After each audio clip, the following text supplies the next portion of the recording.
Hey guys, how are you all? My name is Harshit Reddy friends and I welcome you back to my video. So in this video friends, I will be talking to you regarding Rajendra Prasad ji. His biography will be discussed by me and his role in the Indian freedom struggle. Okay friends, he was a great patriotic, a very nationalistic person. He became the first president of independent India and a lot of other things that he did for our country. He left his lucrative law practice. So all of these things will be discussed by me friends. So this is presented by me. If you want to follow me friends, the link of my Instagram profile is given in the description box below. Also this video is in English friends. So if you want to watch the Hindi version of the video, the link is also given in the description box below. Kindly go and watch the Hindi version also. Moving forward friends, he was born on 3rd of December 1884 at a place named Siwan. There was a Ziradai village in Siwan district of Bihar. The name of his father was Mahadev Sahai and his mother's name was Kamaleshwari Devi. The name of his wife was Rajvanshi Devi and his son's name was Mrityunjay Prasad. First he went to Chhapra High Zilla School and then he went to Presidency College, Calcutta. A lot of books and publications are being attributed to him. For example, Atmakatha 1946, Satyagraha and Champaran 1922, India Divided in 1946, Mahatma Gandhi and Bihar, Some Reminiscences 1949, and Bapu Ke Kadmon Mein 1954. So you can just heard by this publication names that he was a big, a fan of Gandhi ji. You can say a big follower of Gandhi ji. Say you can say in any word. You just understood the essence. Also, friends, he unfortunately passed away in 1963 on 28th of February. 28th of February 1963, he died. His memorial is situated in Mahaprayan Ghat in Patna. So let's start about it, friends. He was a very important leader of the Indian nationalist movement, and he was also the head of the Constituent Assembly. He presided over the Constituent Assembly. Has a very important role, friends. His father Mahadev Sahai, he was a scholar of Persian and Sanskrit language, and his mother Kamaleshwari Devi was a very religious lady. She was a housewife. Now, at a very young age, Rajendra Prasad received a very good amount of education. His education at an earlier age was very good, and in this thing, you can say that Rajendra Prasad was very lucky, friends, because at that time, that point of time in India, not very good educational opportunities were available with people. So he got good educational opportunities at a very young age of 5.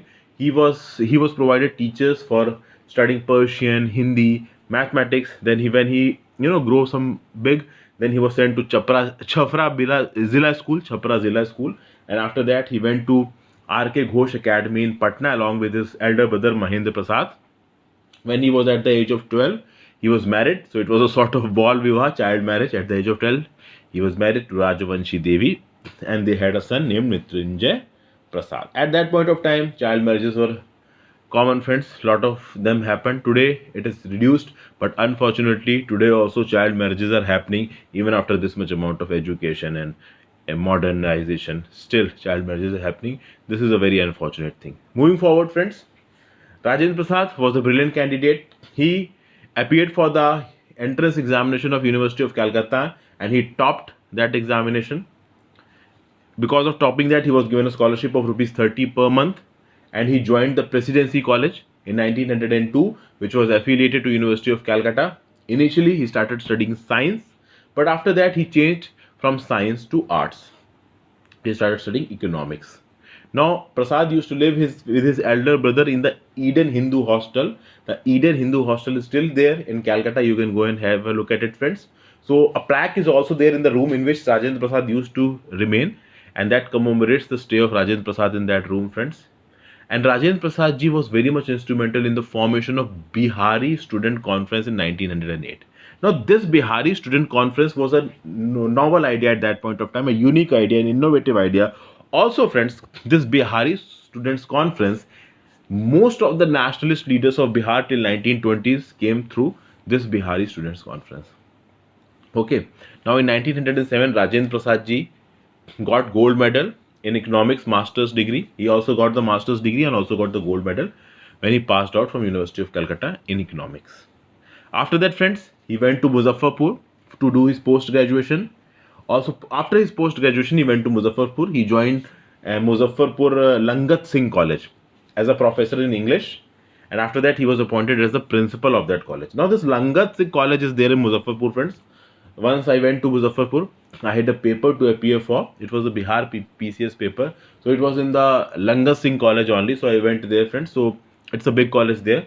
So Prince, once upon a time, Rajendra Prasad ji was the principal of that college and also professor of English in that college. Also, friends, Muzaffarpur is also famous for one more thing, that there is a memorial commemorating Praful Chaki and Khudiram Bose. So Praful Chaki and Khudiram Bose sent threw a bomb on Douglas King Fort, the that time magistrate. So where the memorial is situated, there he threw the bomb, and just in front of it today there is the home of the district collector. At that point of time, it was the also the home of Douglas Kingford, who was the magistrate there at that point of time. So it is a good place to go if you ever went to Muzaffarpur. Kindly go there. Today it is a very small city. You can say a type Z city. I went there, but yes, its historical significance is important. Moving forward, friends, Rajendra Prasad ji left his job at Langar Singh College in 1909, and then he went to Calcutta to study law. Okay, friends. Now, while he was studying the law at the University of Calcutta, he also was teaching economics at the Calcutta City College. Then his masters in law completed in 1915, and then he went to do a doctorate degree in law from the Allahabad University. So he actually had a flair for studying. He was quite good in studying, and he was a quite intellectual type of person, a very academic type of person. Then, friends, finally he started his law practice at the Calcutta High Court in 1911. Now, in 1916, Rajendra Prasad joined the Patna High Court. Okay, and he obviously continued his law practice in Bhagalpur, Bihar. Okay, and also he was trying to get more advanced degrees because he had a flair. He wanted to get more and more important degrees, getting more and more knowledge. Also, friends, he was a very intellectual sort of person, a very helpful sort of person. He was known for his intelligence. So he became quite famous in his area. He became quite popular. People knew him for his integrity, for his intellect, for his mind, proficiency, efficiency, whatever you can say. And what happened that many times when the court discussions used to go on, the judge used to ask him to cite a precedent. For example, when you are a lawyer, friends, the biggest knowledge for you is that whatever case is going on, you should be acquainted with such a type of court decision which has been given in previous times regarding that, and you have to cite that in that case so that the case may become more strong in favor of you. So this is basically citing a precedent. So the judge used to refer him and ask him to cite a precedent whenever the court hearings were on. Such was his knowledge level. Now this was his academic career, or you can say personal life, friends. Now we will move on to his participation in the Indian freedom struggle, his political life. So his entry into politics was not very fashionable. He actually attended the 1906 Calcutta session of the Indian National Congress, and he formally joined the Indian National Congress in 1911. He was subsequently elected. He formed the member of All India Congress Committee. A lot of things he did. Now, one important thing for which Rajendra Prasad is remembered, friends, is that he accompanied Mahatma Gandhi ji in the Champaran Satyagraha of 1970. See, Mahatma Gandhi went on the request of Rajkumar Shikla to Champaran, Bihar, to look after the problems of the indigo peasants. The Tin Kathiya system. I have made videos on this already before, so you go and watch that video. Now, initially, when Gandhiji asked Rajendra Prasad to accompany him, Rajendra Prasad was not very much sure. But when he saw Gandhiji working so dedicatedly for the people, for the indigo farmers, Rajendra Prasad also became very much inspired, and he also started working day and night for those people. And one of the biggest successes of Champaran Satyagraha that Gandhiji got, Rajendra Prasad was a big force behind it because he was very dedicatedly, dedicated himself to the cause. Also, when in 1920, when a call was given by Gandhiji for non-cooperation movement, Rajendra Prasad ji at that point of time left his lucrative law practice and he jumped into the field of national freedom struggle. And especially he was leading this non-cooperation movement in his home state, that is Bihar. He used to tour the different part of his state. He used to hold public meetings. He used to give speeches to the people. He used to inspire people. He used to inculcate national feelings in them. He used to tell them, then don't use these foreign goods, boycott these foreign goods. He used to tell them, use Swadeshi goods, study in Swadeshi colleges. And such was his dedicated towards this cause, friends, that he even asked his son Mrityunjay Prasad to leave the university and go and study in Bihar Vidyapith, friends. He was, inspiring people to leave government offices, leave colleges of these British officers, leave these officers, just use everything Swadeshi, friends. In 1921, he formed the National College in Patna. Okay, friends, so these were the things. And also, friends, he was a big follower of Gandhi ji. So he also said that you should start spinning wheel and wear khadi garments only, which will denote the best essence of non-cooperation and the boycott of foreign goods, friends. Okay, now he was also elected to the as the president of Indian National Congress many times. For example, the October 1934 session of the Indian National Congress of Bombay. He was elected as the president there. Then came the Haripura session and Tripura session in 1938 and 1939. I've already discussed that video, the rift between Gandhiji and Subhash Chandra Bose. So in 1939 Tripuri session, Subhash Chandra Bose resigned. So after Subhash Chandra Bose ji resigned, who was elected as the president? Rajendra Prasad ji was elected, friends. And his third time when he became the president of All India Congress was in 1947 when J.B. Kripalani ji resigned from his post. He was also very much active during the Quit India movement, friends, which was launched by Gandhiji in 1942. And he especially led this Quit India movement in his home state, that is Bihar. He led demonstrations, protests. Obviously, all the influential Congress leaders were inside bars. For some time, he was able to lead the movement in Bihar, but then he was also arrested and put in the Bankipur Central Jail, and he was there inside the jail for 3 years, friends. At that point of time, many of the leaders were in jail for long amounts of time, friends. He was released finally on 15th of June 1945. Now let us have a look of relationship of Rajendra Prasad ji with Gandhi ji. Now Rajendra Prasad ji was very much influenced by Gandhi ji. Okay, you can see, friends, that Gandhi ji was centered on this untouchability thing. So this was very much liked by Rajendra Prasad ji. Rajendra Prasad ji saw that Gandhi ji is living such a austere and strict life, such a simple life. He has become Mahatma.